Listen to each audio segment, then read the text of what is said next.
Hey y'all, it's Wendy from Village Card and Craft. Today, this is so much fun. I'm going to take one sheet of paper and turn it into 4 beautiful cards. Let's get crafting. I'm starting with a beautiful stamp set by May Made It, and it's called Botanical Rhapsody, along with 2 similar color inks, Uncharted Mariner and Mermaid Lagoon in the Distress Oxide brand. I'm going to start by using my Fiskars paper trimmer and cutting down my one piece of cardstock to 7.5 inches by 10 inches. That way, each panel will turn out to be 3 3/4 by 5 inches. Using my Tim Holtz centering ruler, I'm going to go ahead and divide my cardstock into 4 panels. So I'm just going to find the center of the short side and the center of the long side, and using a T ruler, I will go ahead and mark my lines. It's okay to use pencil here. I just do it on the lighter side, especially dependent upon the colors that you choose. A darker color I wouldn't worry too much about because you're going to do a lot of stamping and it's going to pretty much cover everything up. You won't need to erase anything. Today I'm using Uncharted Mariner and Mermaid Lagoon in the Distress Oxide line. Using a blending brush, I am going to go ahead and start with my darkest color, which is Uncharted Mariner. And I'm going to begin in the center of my card. It's okay that the center gets pretty dark along the way. That's pretty much what we want. And I'm going to blend in an oval motion. You do not have to worry about perfect ink blending. Splotcher is actually better because it gives your card some variation of color, which is going to look gorgeous at the end. Reload your blending tool with ink as necessary, and then when you get a pretty good enough oval, you're going to go ahead and darken over the original lines that you wrote in pencil.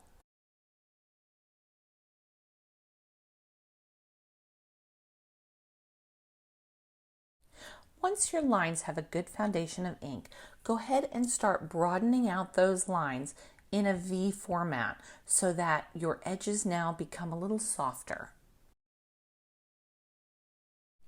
I absolutely know this is starting to look like a hot mess, but trust the process, it's going to be gorgeous.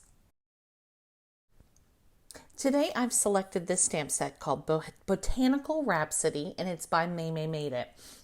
Now, I have no affiliation to May at all, but I absolutely love her stamps. They are superb quality, and I actually belong to the monthly stamp club, so I'm going to be getting my April stamp any day now, probably by about Wednesday, so I'm looking forward to that. But this particular one came out a few months ago, and it's got some beautiful florals, and I'm going to be using hydrangeas and leaves today. I've inked up the largest hydrangea stamp with Uncharted Mariner, and I'm going to do that, I believe, 4 times, and I'm just going to go around the center, and I'm going to give each stamp a really good firm press. Now, oxides don't tend to give you the best crisp images, but that's okay. Leave it on the cardstock, give it a good firm hold, and you'll get a great impression. The name of the game here is variation and coverage. So the variation in the different lightnesses and darknesses of your ink blending is really going to come to play here as we continue on this march of getting all of these stamps down. If you find this video helpful or enjoyable in any way, please give me some pixie dust by giving me a thumbs up, subscribing, and ringing that notification bell. There's no need to be super precise here. You just want to get some of the image on each portion of the 4 cards.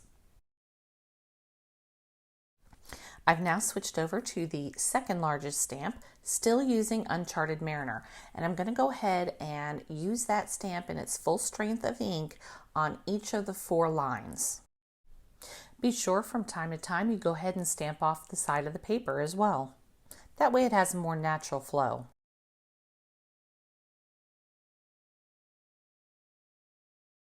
I'm finally dragging in that Mermaid Lagoon. I'm still using that second largest stamp, and I'm just going to start filling in spaces. Now, I'm going to start speeding this up because stamping is stamping. So here we go.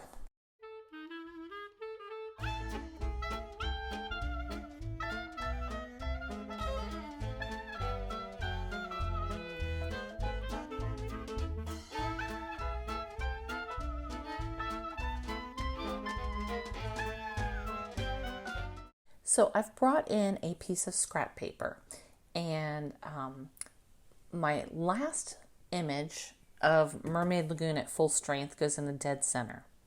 Now I'm going to start stamping off and getting a second generation stamp. So what's a generational stamp? Each time you stamp without re-inking, that becomes a generation, kind of like cousins.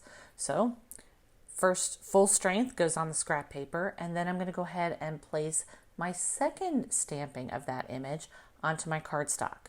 And if I even want to do a third generational image, I just keep stamping. Each different generation of stamping becomes a different color. It varies greatly, so it gives your cardstock some real depth of image here. The goal of my channel is to help you be inspired by the things that you love. And for me, it's typically all things Disney. That's why I wear the mouse ears. If you're new to my channel, welcome. And if you're a returning viewer or returning subscriber, welcome back. I am trying to reach a very lofty goal of 1,000 subscribers by June, and I need your help to do that. So if you could smash the like button, hit the subscribe button, and don't forget to ring the notification bell. To subscribe and be notified is free of charge. It'll just let you know when the next video of mine comes out. So let's get back to crafting. Alrighty, let's keep moving. I'm using the smallest leaf stamp. It's 3 little leaves, and I'm using Uncharted Mariner again, but second generation. So you're going to see me ink up that stamp, stamp it off onto my scrap paper, and then fill in some spots on my card. You want to make sure that you're overlapping, getting lots of depth here. So don't be afraid to just go for it.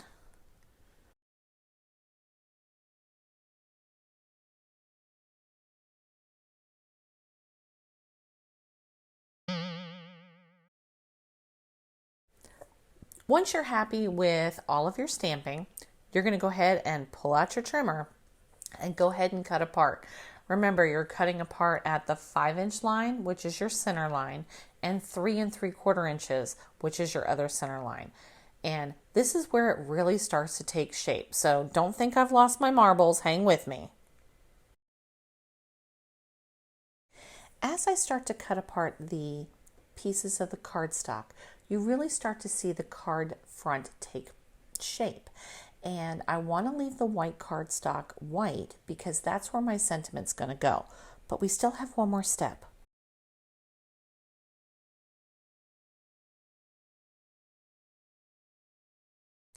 For the next step, I'm using an Ellen Hudson new to me stamp set, and I think it's called Bokeh Dots, but it's a little tiny splatter stamp. And you can use a splatter stamp that you have. It could be larger or smaller. You could use ink sprays, or you could potentially use watered down re-inker to create your own splatter. But I wanted something a little bit more controlled. I'm dragging out my Versamark ink and my embossing bag. Now, I'm not going to lie to you guys. This is a step I always forget to do, but that's okay. I remembered today.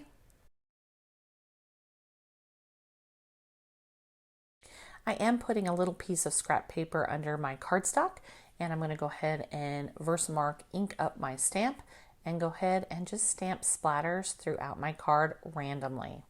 And I'm going to do all 4 cards and emboss all at the same time.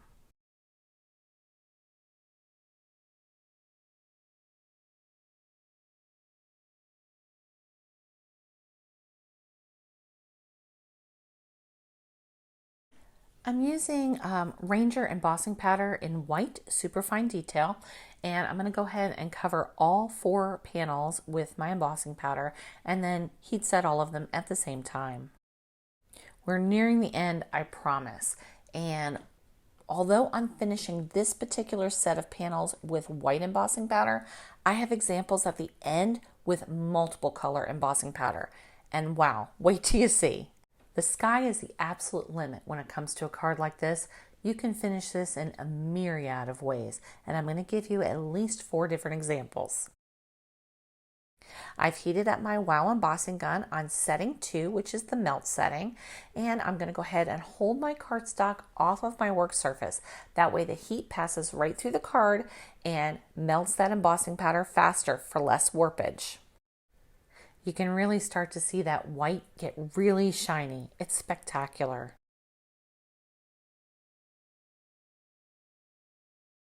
And here's a close-up of those 4 panels getting ready to be made into cards. First one's keeping it simple, placed onto an A2 card base.